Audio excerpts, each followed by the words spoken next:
이스라엘 백성들이 가나안을 점령하는 과정을 보면 먼저 이 가나안 땅을 들어가기 위해서 요단강을 건너죠. 그런 다음에 이 요단강을 건너는데 요단강을 어떻게 건너느냐면 요단강이 이렇게 흐르고 있어요. 북에서 남으로 이렇게 흐르면 가로질러서 동에서 서로 건너갑니다. 그래서 제일 먼저 가나안 중심부에 있는 가나안 원주민들을 공격하고요. 그런 다음에 북과 남으로 이 가나안 원주민들을 흩어놓죠. 그리고 난 뒤에 남부 연합군을 공격합니다. 군사 전략으로도 뭉쳐 있는 사람을 흩어놓은 다음에 각각을 격파하는 게 쉬우니까 가운데로 진격을 해서 남부 연합군을 먼저 괴멸시키고, 이 괴멸시킬 때 그 중심에는 예루살렘 왕인 아도니세덱이 있었죠. 그리고 다시 북부 왕 연합 세력을 괴멸시키기 위해서 북쪽으로 공격을 하는데, 그 북쪽에는 하솔 왕이 야빈이라고 하는 사람인데 그 사람을 중심으로 한 북부 세력을 점령해서 메론 물가라고 하는 곳에서 이 북부 세력을 완전히 물리친다. 이렇게 해서 정복한 가나안에 있는 성읍의 이름들을 성경에 일일이 기록해 두고 있습니다. 그 이름을 기록해 둔 이유는 우리가 성경을 읽다가 그 이름을 지루하게 읽다가 곤히 잘하고 써둔 것이 아니라 하나님의 풍성하심과 상급, 그리고 그 은혜를 기억하기 위해서 이스라엘 백성들은 이 성읍을 하나님이 우리에게 주셨습니다. 이런 의미로 성읍의 이름을 잘 기록해 둔 겁니다. 즉 하나님을 아는 지식, 약속을 믿는 이 믿음으로 내 힘이 아닌 모든 것을 극복하고 정복한 이것은 하나님의 능력으로 된 것이다 라는 것을 후손들에게 알리기 위해서 이 성읍의 이름들을 이렇게 일일이 기록해 두었다라는 것을 여러분들이 아시면 되겠습니다. 이렇게 이스라엘 백성들이 가나안을 점령하는 가운데 우리가 오늘 생각해 볼 이 말씀은 요셉 지파의 이야기입니다. 요셉 지파는 이스라엘 야곱의 12아들 중에 한 명이죠. 애굽에서 국무총리가 된 요셉의 후손들이 요셉 지파입니다. 이제 그 요셉 지파들뿐만 아니라 이스라엘의 12아들들을 중심으로 한 족속들에게 이 가나안 땅을 쭉 이제 분배를 하게 되는데, 이 요셉 지파를 우리는 두 지파로 부릅니다. 하나는 므낫세 지파라고 부르고 또 하나는 에브라임 지파 이렇게 부릅니다. 이 이유는 요셉의 두 아들이 있었죠. 므낫세와 에브라임이라고 하는 아들이 있었는데 요셉을 대신해서 12지파에 므낫세와 에브라임 지파가 들어오게 됩니다. 그래서 이 에브라임 지파와 므낫세 지파는 원래는 요셉 지파다 이렇게 부르게 되는데, 이 요셉 지파에게 역시 마찬가지로 다른 지파와 같이 땅을 분배해 두었습니다. 분배해 두었는데 이 요셉 지파 친구들이 땅을 분배받고 난 뒤에 여호수아에게 와서 불만을 이야기하는 겁니다. 그 불만의 내용이 14절에 나오는 내용입니다. 한번 읽어보겠습니다. 요셉 자손이 여호수아에게 말하여 이르되 여호와께서 지금까지 내게 복을 주심으로 내가 큰 민족이 되었거늘 당신이 나의 기업을 위하여 한 제비 한 분깃만으로 내게 주심은 어찌함이니까 하니. 읽어보시면서 여러분 어떤 느낌이 드셨어요?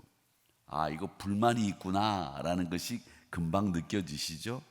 불만 어린 이야기를 여호수아에게 와서 하는 겁니다. 근데 요셉 지파는 사실요 가나안의 중심부를 차지하고 있었거든요. 야곱의 축복의 성취가 그대로 이루어졌습니다. 그런데 지금 그 사람들이 불만을 얘기하는 거예요. 아니 왜 우리에게 한 분깃만 줍니까? 많이 주지 않고, 이렇게 이야기하는 거죠. 하나님께서는 자기 족속들에게 축복을 해주셔서 자신들의 족속들의 수요가 많아졌다는 겁니다. 그 이야기를 하고 있습니다. 지금까지 여호와께서 내게 복을 주심으로 우리가 큰 민족이 되었거늘. 이 말은요 사실은 교만한 말이에요. 큰 민족이 되어도 다른 사람이 야, 너 큰 민족이다 이렇게 이야기해 줘야 맞는 거지. 자기가 자기를 큰 민족이라고 하면 어떻게 됩니까? 말이 됩니까? 교만한 거죠. 아무리 이뻐도 내가 이쁘다고 말하는 것보다 남이 이쁘다고 말해줘야 그게 진짜 이쁜 거죠. 남들은 아무도 이쁘다고 안 하는데 자기 혼자 이쁘다고 거울 보고 고개를 요리 돌리고 조리 돌리고 해봐야 소용이 있어요, 없어요? 없어요. 남이 이쁘다고 해야 되는 겁니다. 그런데 오늘 자기가 이쁘다고 해요. 자기가 큰 족속이라고 말해요. 이건 벌써 이 요셉 지파가 교만해졌다라는 것을 보여주는 건데, 이 요셉 지파는 나름대로 자긍심이 있었습니다. 무슨 자긍심? 자기의 조상 요셉이 그 큰 나라 애굽에서 국무총리까지 한 사람이다라는 거죠. 자기들도 위대한데 왜 우리에게 요거밖에 안 주느냐라고 하는 이야기를 하고 있는 거죠. 여러분, 그렇습니다. 성경에 보면 허탄한 족보 이야기 하지 말라고 했어요.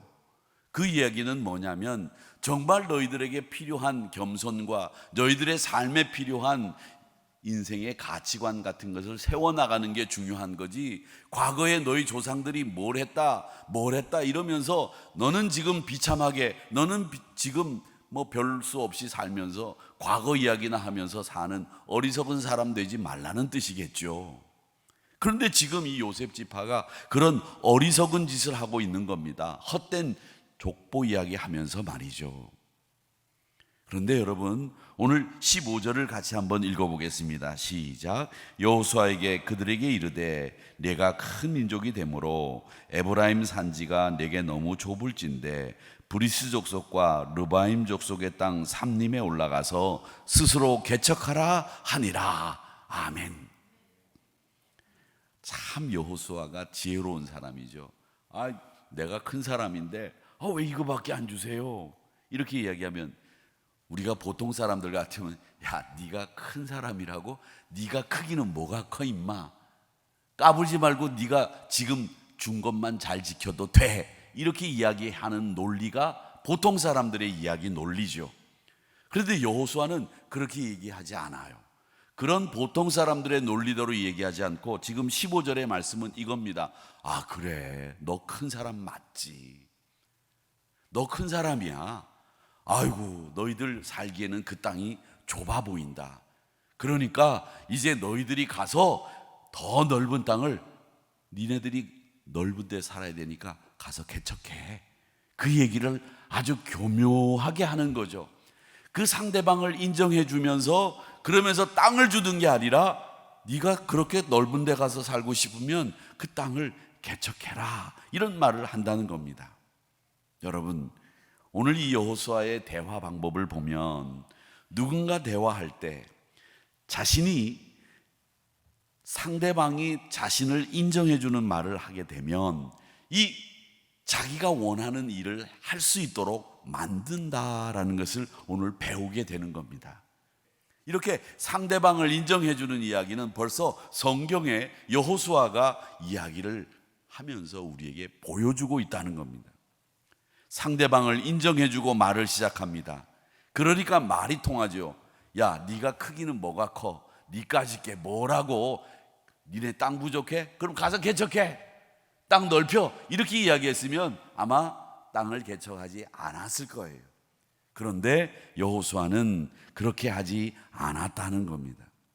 스스로 강한 민족이라고 자처하고 있었던 요셉 지파에게 강한 민족이라고 인정을 해주고, 그 다음에는 브리스 족속과 르바인 족속을 물리치고 그 삼림을, 그 밀림을 네가 개척해서 네 땅으로 만들어라, 그 이야기를 하게 되는 겁니다.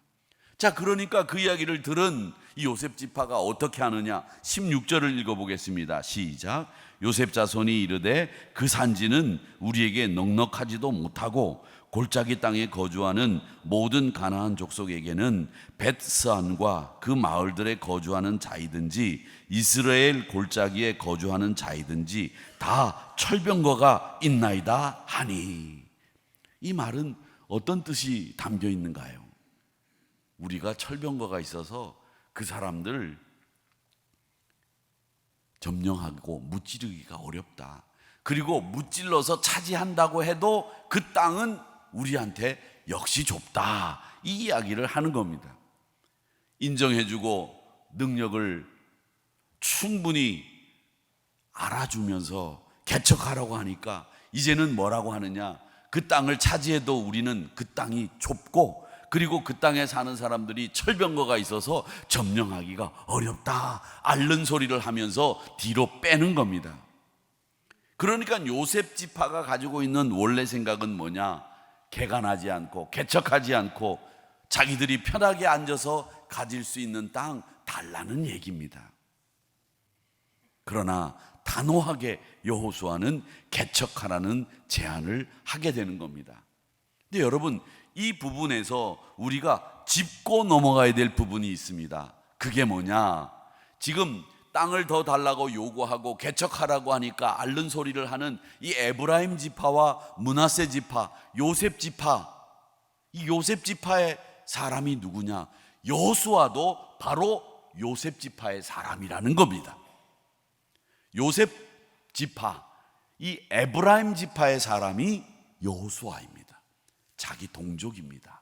가까운 친척입니다. 가족입니다. 그렇다면 사실은 처음부터 야, 잠깐만 기다려, 내가 조금 있다가 너희들한테는 더 좋은 땅 줄게, 그러니까 저기 뒤로 가 있어, 알았지? 이렇게 우리는 익숙하게, 우리 한국인 정서에는 자기 식구들을 챙기는 것에 익숙하지 않습니까? 이게 우리 한국인 정서에 더 맞아요.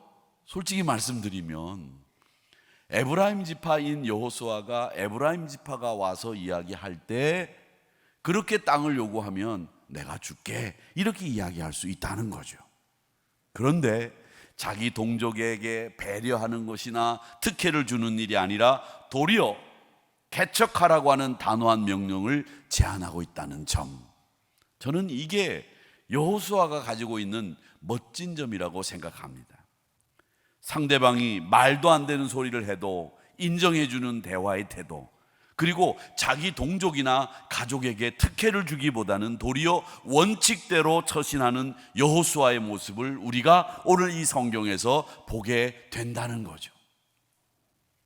요즘 우리에게는, 우리 한국 사회에 가장 많이 회자되고 있는 말 중에 하나가 뭐냐, 아빠 찬스, 할아버지 찬스, 이런 말들을 많이 쓰고 있습니다. 그렇다면 오늘 이 에브라임 지파는 이 여호수아에게 와서 자기 족속의 찬스를 쓰려고 했는데 이 자기 족속의 찬스를 여호수아는 거부하고 개척하라고 하는 단호한, 결연한 이 명령을 내리고 있다라는 거죠. 그러니까 이스라엘이 초창기에 가나안을 정복해서 건강한 사회가 될 수 있었던 이유는 바로 이런 겁니다. 지도자가 자신의 가까운 사람들에게 특혜를 주지 않고 자기 족속의 찬스를 쓰지 못하도록 차단하고 하나님의 뜻을 이루기 위해서 공평무사하게 치리하고 리더하는 여호수아 같은 리더가 있어서 이 가나안 땅을 점령하고 초창기에는 이 이스라엘 공동체가 건강하게 갈 수 있었다라는 거죠. 자신의 혈연이나 학연이나 지연에 따라서 특혜를 주고 봐주는 이런 일이 우리 한국 사회에 횡행하는 것을 보면서 오늘 이 말씀은 우리에게 특별히 주는 교훈이 많은 말씀이다라는 것을 여러분 기억하시고, 우리 한국 사회가 좀 더 건강하고 좀 더 발전할 수 있다고 한다면 누구 찬스보다도 공평무사하게 우리도 더 넓은 땅을 차지하려고 한다면 가서 개척해서 더 넓은 땅을 차지해야 된다고 하는 이 원칙을 말하는 여호수아의 지도력, 이게 우리에게 필요하다라는 것이죠. 바울은 신약성경 디모데후서, 디모데전서, 디도서를 보면 신중이라고 하는 말을 굉장히 많이 썼습니다. 성경에 나오는 신중이라고 하는 말은 조심한다는 뜻도 있지만 이 말씀은 경건과 상당히 유사한 말씀입니다. 디도서 2장 6절의 말씀에 보면 너는 이와 같이 젊은 남자들을 신중하도록 권면하되, 이 말은 젊은 남자들에게 정욕에 휩싸이지 않고 늘 경건하게 살 수 있도록 만드는 일에 힘을 써야 된다라고 이야기했고요. 또 디모데전서 3장 2절의 말씀에 보면 이 감독들의 자격에 대해서 이야기를 하면서 감독은 책망할 것이 없어야 됩니다. 한 아내의 남편이 되어야 되고 절제하고 신중하며 단정하고 나그네 대접하기를 또 가르치기를 잘해야 된다고 말씀하고 있습니다. 여기 신중이라고 하는 말이 또 뭐냐면 바로 경건하는 삶을 이야기하는 겁니다. 이 신중이라고 하는 말을 우리는 요즘 많이 생각하지 않습니다.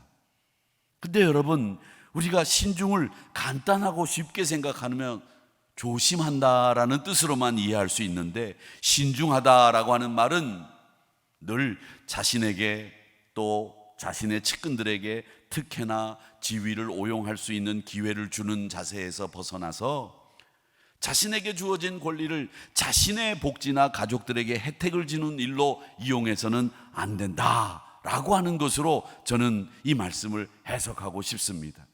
늘 경건하게, 늘 바르게 살아가야 된다라고 하는 거죠.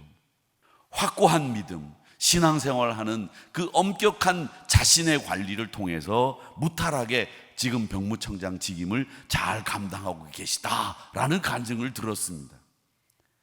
저는 그분의 얘기를 들으면서 그분의 이름을 쭉 되새기면서 지금 현재 병무청장님 참 잘하시겠구나 이런 생각도 했지만, 우리 공무원들이나 정치인들이나 지도자들 가운데 이런 선비 같은 분들 많아졌으면 좋겠다 이런 생각을 했습니다.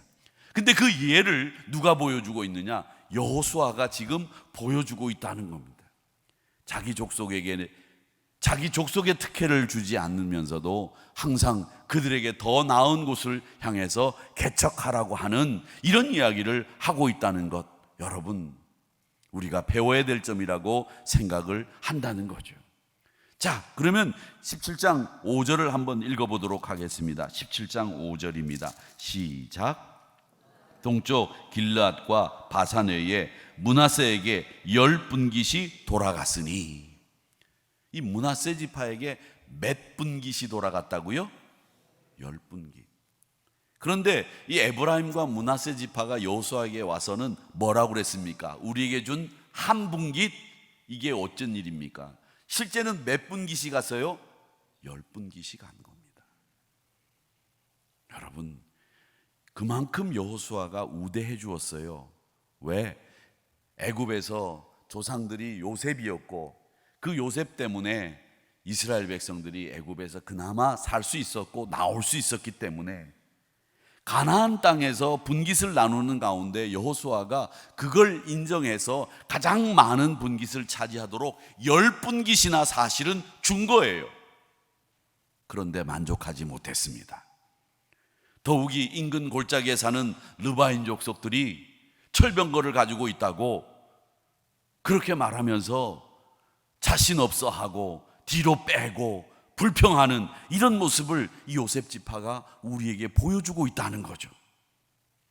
유약함을 보여주고 있고 불신앙을 보여주고 있는 거죠.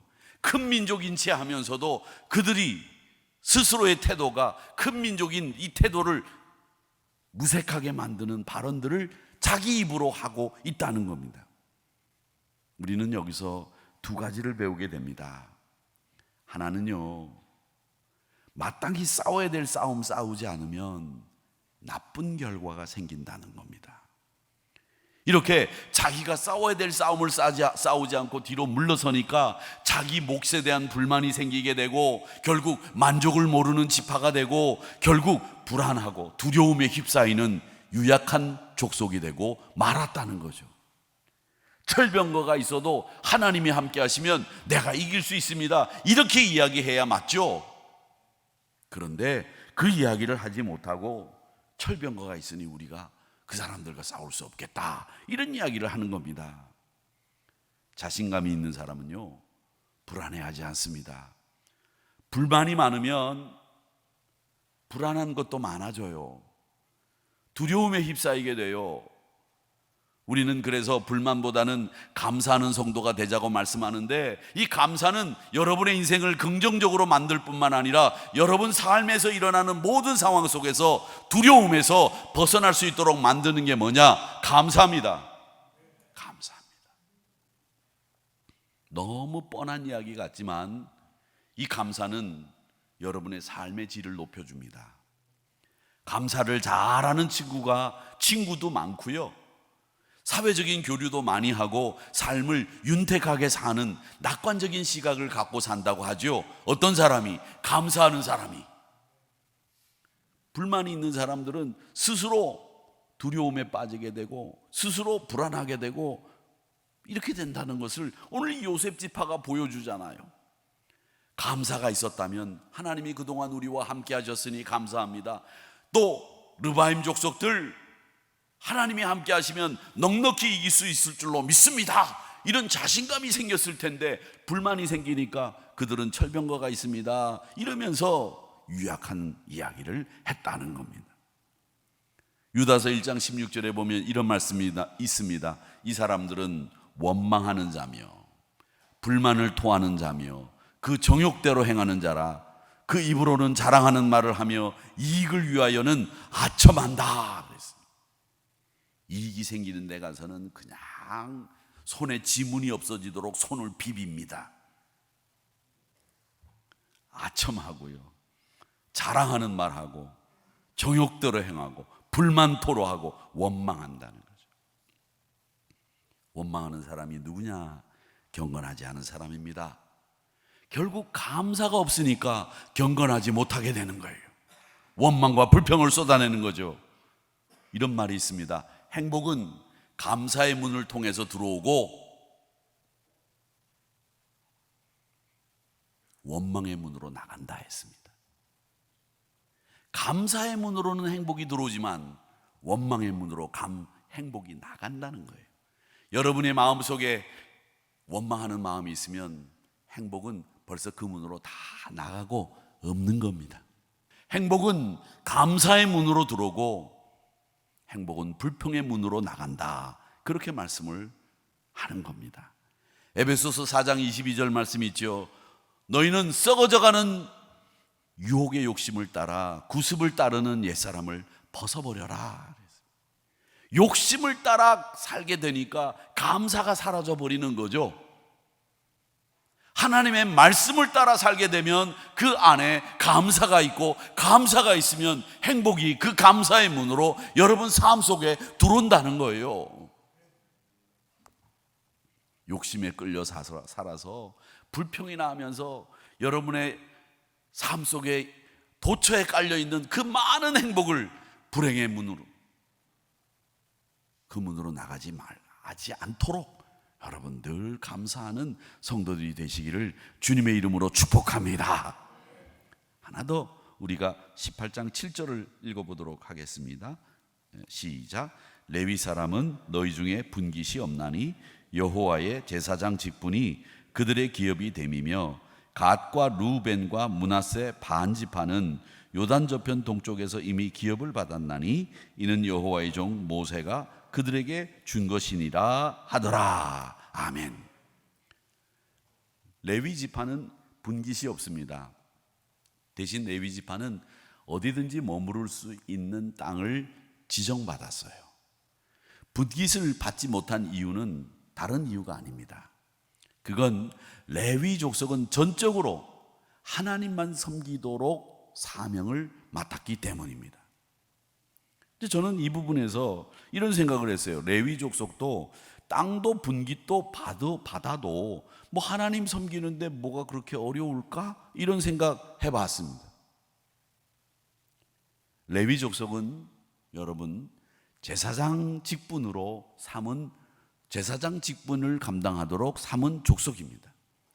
제사장은 온전히 하나님을 섬기도록 그의 인생은 완전히 하나님 앞에 주어진 사명으로 점철된 인생입니다.